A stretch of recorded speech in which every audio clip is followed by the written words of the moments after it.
I think my mother did exactly the right thing. I think it's absolutely extraordinary. Princess Anne had opened countless drawers connected to her late father, but nothing prepared her for the envelope hidden beneath the lining of Prince Philip's old Windsor writing case. It carried Lady Louise's name in his unmistakable handwriting, and a warning that made Anne's expression harden. Within minutes, grief had become suspicion.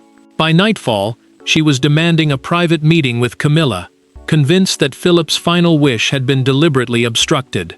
Before we go deeper into what this really means for the royal family, make sure to subscribe so you don't miss a single update. Anne entered the secured room at Windsor. Every paper carried the weight of a voice she could no longer hear. The final cataloging mattered, because these were not ceremonial records, but fragments of a father and grandfather. Inside his worn writing case, beneath a loose leather panel, she found a sealed envelope. Lady Louise Windsor's name was written across it by hand. Anne broke the seal and read in silence. The note named Louise as sole guardian of Philip's carriage-driving journals, training records, competition medals, and personal letters. A royal archive is a controlled collection preserved by the household for official use. But Philip's instruction rejected that fate. His collection was never to be absorbed into the office of a reigning consort. Anne read the final paragraph twice. Her fingers tightened because the message trusted her to protect Louise if palace authority interfered. Louise arrived quietly and froze when the letter was placed before her. She recognized her grandfather's handwriting, then struggled to reply. Love was there, but so was hurt. Philip had chosen her, yet someone else had already decided what should happen to the things he left behind. Anne watched her face change and felt sadness harden into fury. The registry sheet confirmed the worst. Camilla's household had authorized the transfer 6 months earlier, classifying the material as crown-linked property rather than Louise's personal inheritance. Anne studied the approval trail and spotted 2 disturbing details. The request had moved with unusual speed, and one supporting page had vanished. Someone had anticipated resistance and acted before the sealed note could emerge. Anne folded the letter, returned it to the envelope, and pressed the desk bell. When an aide appeared, she said, "Tell the Queen I require 10 minutes alone." The aide saw her expression and left without a question. Louise asked whether Camilla had known. Anne gave no answer. She simply closed Philip's writing case. And as Anne carried her father's sealed words toward the meeting Camilla could no longer avoid, the dispute stopped being about an archive. It became a reckoning over loyalty, inheritance, and a promise made to Philip. To the palace, the dispute concerned boxes, journals, medals, and ownership records. To Lady Louise, it concerned the grandfather who had taught her how to hold the reins when her hands were still too small. To Anne, it was about protecting a young woman who had never demanded royal privilege. And to Camilla, the collection represented something far more dangerous: control over which memories became private inheritance and which were claimed by the crown. Louise remembered the early mornings when Philip had corrected her grip without softening his standards. Carriage driving demanded discipline, patience, and trust between the person holding the reins and the horses responding to every movement. Within royal life, it was one of the rare traditions where status could not hide hesitation or replace skill. Her grandfather had treated her not as a protected child, but as someone capable of learning his world. Anne had watched that bond deepen over the years. She had seen her father become firm when Louise lost focus, then praise her privately when she recovered without complaint. Philip respected resilience, and the Princess Royal knew he would never have placed his journals in careless hands. That was why Louise's next question cut so deeply. Had his belongings been considered too important for her to receive? Anne heard the wound beneath those words.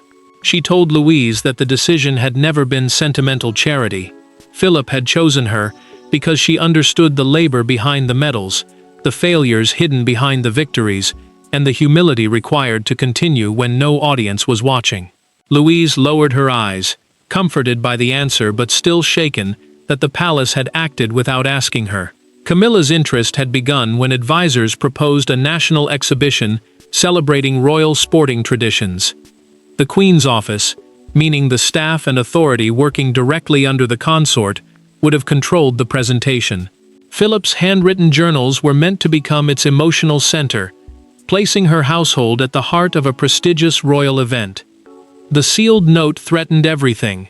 It gave Louise the sole right to decide what could be displayed, published, or kept forever private. No curator, courtier, or royal office could move forward without her consent. Camilla sat alone when the message arrived. Anne had discovered an unknown instruction from Philip. She set down her teacup too sharply, spilling tea into the saucer, then demanded to know which members of staff had seen it. Fear moved through her, not only because the transfer might be reversed, but because Anne would see the decision as a violation of a father's trust. Charles received the next message in silence. His sister had requested a meeting with no aides present. He paused over the word "without," knowing Anne was not seeking clarification. She was preparing an accusation.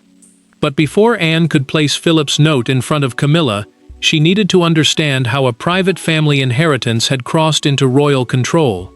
And one forgotten ceremony held the answer. The conflict had not begun when Anne found the envelope. It had begun months earlier, during a memorial carriage event at Windsor, when Lady Louise reached for one of Philip's old competition journals and discovered that the cabinet had been emptied. What followed appeared administrative, almost harmless.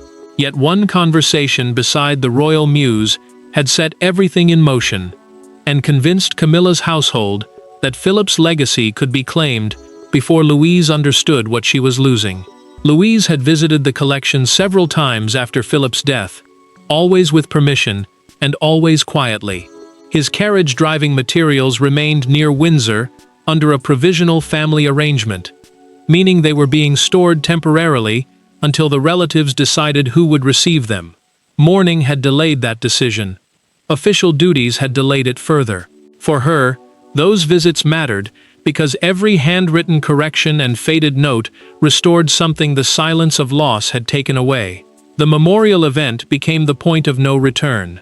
Louise asked whether Philip's final competition notebook could be placed beside his restored carriage, but a senior member of Camilla's household refused. He told her that the journal had been redesignated for a future exhibition controlled by the Queen's office, the staff and authority working directly for the consort. She did not argue in front of the guests. She stepped toward the stable passage and told Sophie that it felt as though her memories were being turned into palace property. Sophie heard the pain her daughter tried to hide. Later, she raised the matter privately with Anne through a documented family conversation. The Princess Royal reacted with immediate anger, yet she assumed the transfer was only a curatorial measure, a temporary decision made to preserve and prepare historic objects for display. She did not yet know that ownership itself was being rewritten.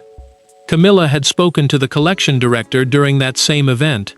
She instructed him to ensure the journals were properly protected under the household. The Queen Consort may have intended stronger security, but those words became the authority used to remove the entire archive. One sentence had opened the door. Others rushed through it. Anne now studied the original request and found the deeper betrayal. A handwritten objection from an archivist warned that Philip might have left private instructions. That objection vanished from the final file, explaining the missing page she had already noticed. Anne located the retired archivist by telephone. Silence stretched between them before he admitted, in a recorded account, that he had been told any delay would embarrass Camilla's office. She wrote down his exact words and underlined them once. The missing page had transformed Anne's suspicion into certainty, and when the two women finally faced one another behind a closed door, neither grief nor rank could soften what came next. There were no aides, no private secretaries, and no carefully prepared palace language when Princess Anne entered Camilla's room. She carried Philip's envelope in one hand and the archive transfer file in the other. Camilla began with an explanation about preservation. Anne stopped her with 6 words. "You moved what was left to Louise."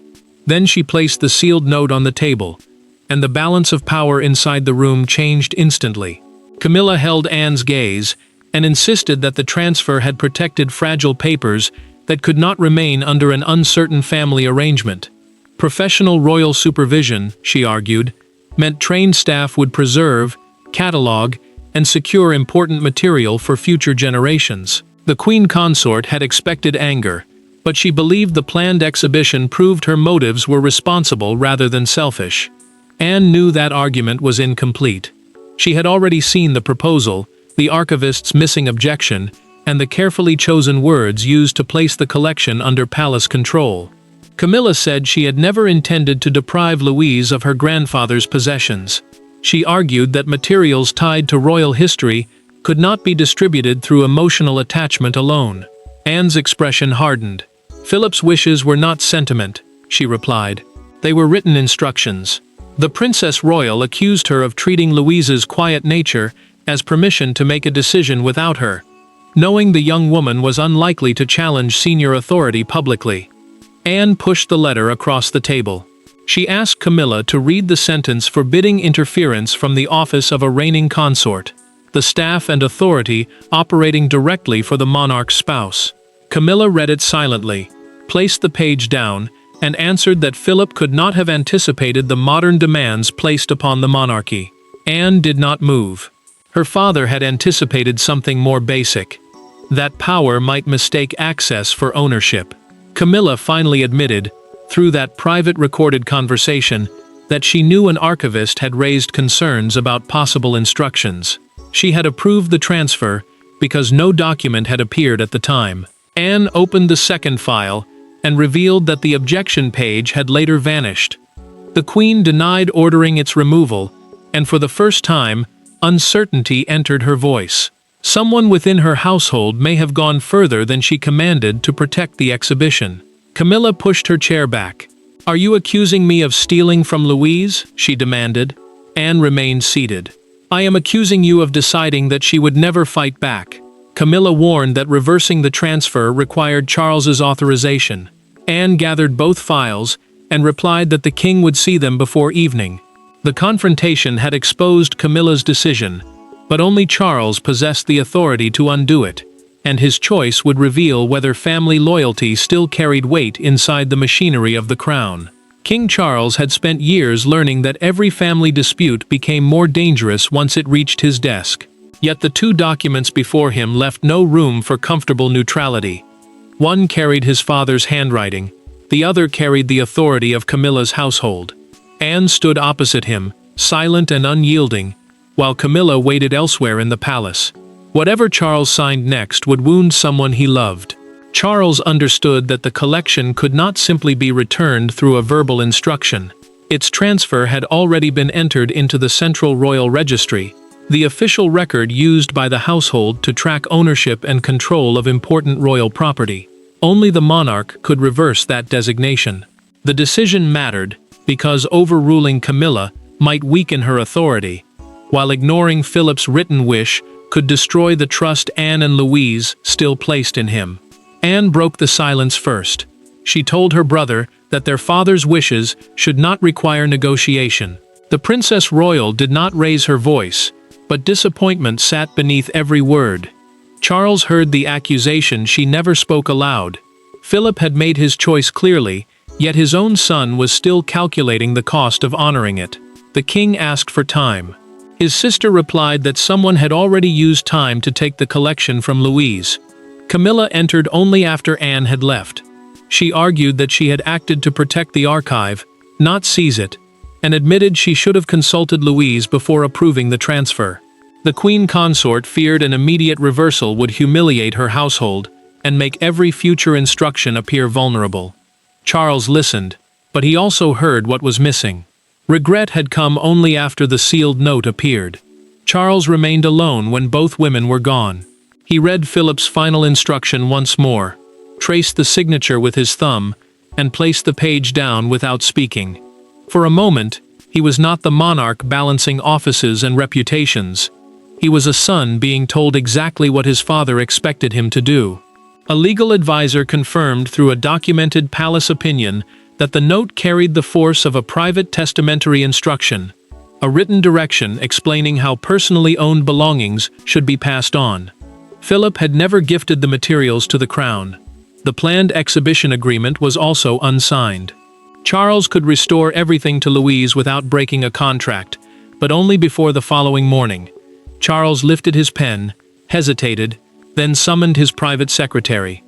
He requested 2 orders, one suspending the exhibition and another returning control of the archive to Louise pending final transfer.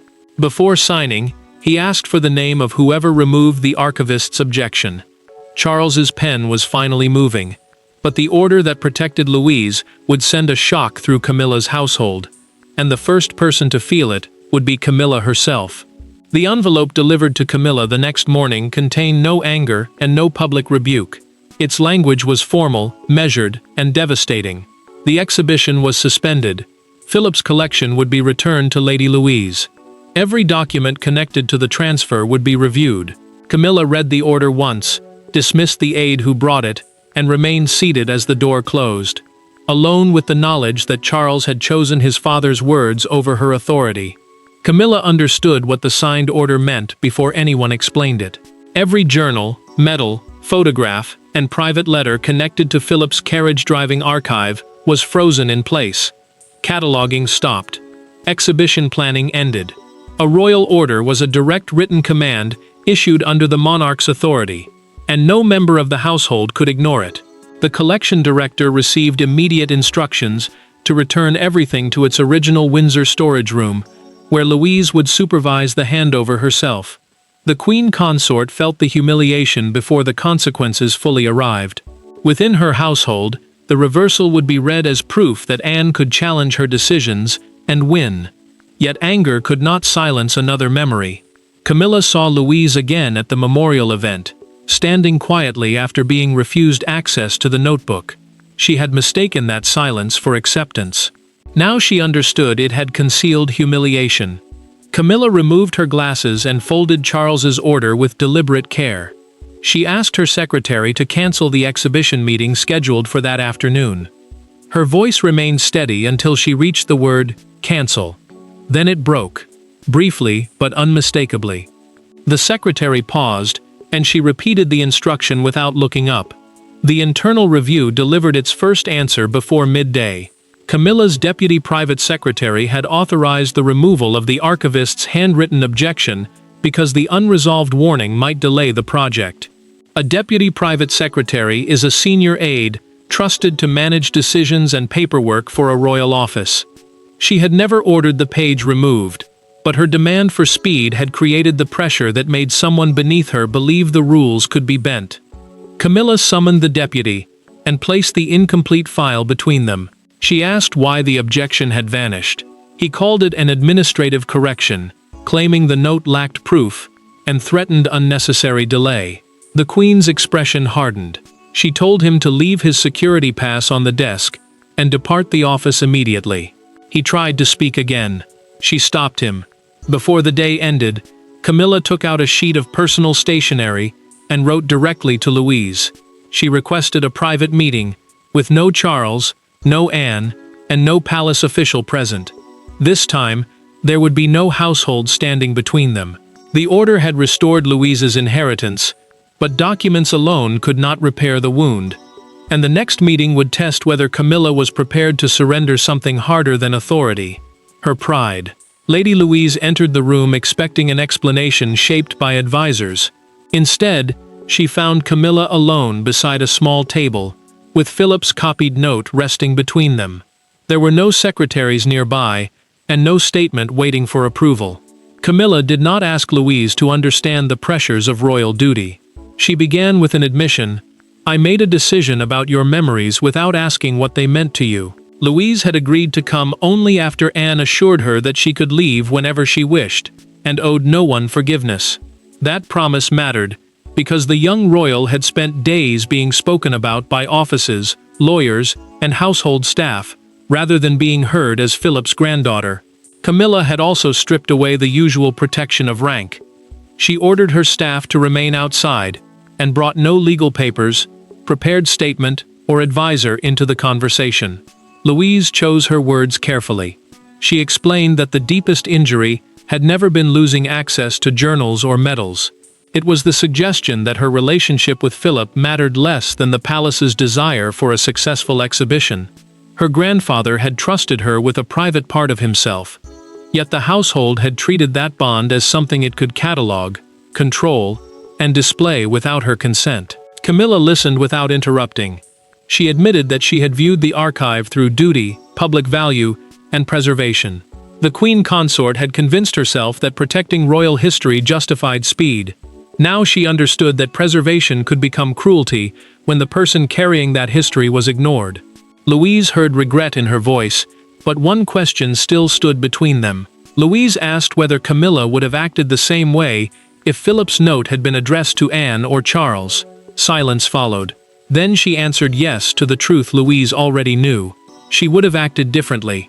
The young woman's quieter position, limited rank, and reluctance to confront senior figures had made her easier to bypass. Camilla then revealed through their private recorded conversation that every exhibition concept, copied journal page, and proposed publication note had been ordered back from her household. Louise would control not only the original collection, but every future use of it. She also offered to place a formal apology in the family record, the private written account used to preserve major household decisions, so no later office could claim the transfer had been legitimate. Louise picked up Philip's copied note and folded it carefully. She said Camilla did not need public humiliation. She needed to promise that no one would ever again decide what her grandfather meant to her. Louise left and found Anne waiting nearby. She gave one small nod, not forgiveness, but proof that the balance had shifted. The private apology prevented the family wound from becoming permanent, but the palace could not contain the story forever, and soon one image outside Windsor would define the dispute for the entire country. The palace intended to resolve the matter quietly, but silence ended when Lady Louise appeared at Windsor beside Philip's restored carriage, holding one of his weathered journals against her chest. Princess Anne stood beside her. Camilla was absent. Within hours, the image crossed every front page and television bulletin in Britain, turning a private dispute over inheritance into a national argument about memory, power, and who truly had the right to preserve Prince Philip's legacy. Louise had not expected the handover to become a public event. The palace released only a brief statement confirming that Philip's private carriage-driving collection had been transferred to her in accordance with his written wishes. A palace statement is an official message issued to explain the royal household's position without revealing private discussions. It said nothing about Anne's confrontation, the missing objection page, or Charles's intervention. Yet the sudden cancellation of the exhibition made that silence impossible to trust. One newspaper placed the Windsor photograph across its front page beneath the headline, "Philip's Final Trust." The report focused on Louise's quiet bond with her grandfather and the Princess Royal's determination to defend it. During the evening television bulletin, a broadcaster described the outcome as a rare royal victory for personal memory over institutional control. Those words spread quickly because they captured what the palace statement avoided. This had never been only about possessions. Louise felt uneasy as public sympathy gathered around her. She feared the headlines would turn Camilla into a heartless villain, even though their private conversation had revealed something more complicated. The queen consort had made a damaging choice, but she had also accepted responsibility and returned full control. Louise did not want forgiveness mistaken for weakness, nor accountability turned into public cruelty. Anne felt no regret about the confrontation. She had protected Philip's instruction and forced the household to recognize Louise's rights. But she grew angry when commentators treated the young woman's grief like entertainment. The princess warned through a documented family briefing that her niece's private relationship with her grandfather was not material for endless palace spectacle. Charles then authorized confirmation that an internal procedural failure had occurred during the transfer. The king did not publicly blame Camilla, but his carefully worded admission validated Anne's concerns and ended any claim that the original process had been proper. A small crowd gathered outside Windsor, with carriage-driving photographs and handwritten messages for Louise. One elderly driver lifted an old competition program and declared that Philip would have wanted the reins placed in capable hands. Louise heard of the moment and quietly wept. The world had chosen its symbol in the image of Louise holding Philip's journal. But the true conclusion would come away from the headlines, when the family gathered to return his legacy to the person he had selected. The final handover took place without cameras, ceremony, or palace fanfare. Prince Philip's journals were returned in the same worn cases he had used for years. His medals rested beside the gloves Lady Louise remembered from childhood. Anne watched as Louise opened the first case, while Charles and Camilla stood a short distance away. No one disputed the meaning of the note now. Philip had chosen Louise, and at last, every person in the room accepted it. The completed review confirmed what Anne had fought to prove. Philip's carriage-driving collection had remained his private property, and the sealed instruction gave Louise full authority over its future. Charles signed the final transfer, a legal document permanently changing who controlled the archive, removing it from the central royal collection and recording his niece as its lawful family custodian. The king set down the pen slowly, knowing the signature corrected the mistake, but could not erase the pain that had made it necessary. Anne carried the original note to Louise, rather than returning it to palace storage. The Princess Royal placed the envelope in her hands and told her that Philip's words belonged with the person for whom they had been written. Louise held it carefully. For the first time since the dispute began, she was not asking permission to touch something connected to her grandfather. Camilla stepped forward before the family could leave. She apologized to Louise, not for wanting to preserve the materials, but for assuming institutional importance outweighed personal trust. The Queen Consort admitted that duty had become an excuse for control. Louise accepted the apology without pretending the damage had disappeared. Forgiveness, she said, did not erase the decision, but it could stop that decision from defining every relationship that followed. Accountability came with the reconciliation. The official who removed the archivist's objection left Camilla's household, and new rules required written family consultation before any private collection could be redesignated. No quiet relative would be bypassed so easily again. Louise opened one of Philip's journals and found a short handwritten observation about her earliest driving lessons.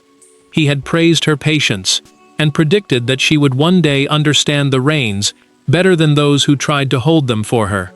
She smiled through tears, closed the cover, and rested her palm upon it. Anne turned away briefly to compose herself. Louise chose to keep Philip's personal letters private, while lending selected journals and medals to a charitable exhibition supporting carriage driving for young people with disabilities. Charles approved. Camilla accepted. Anne understood. Philip's sealed note had begun as a hidden message inside an old writing case, but its final meaning was unmistakable. The monarchy preserved its dignity only when it remembered that duty without loyalty is merely control, and legacy without love is nothing more than property. Thanks for watching. Please don't forget to like and subscribe, and we will see you in next one.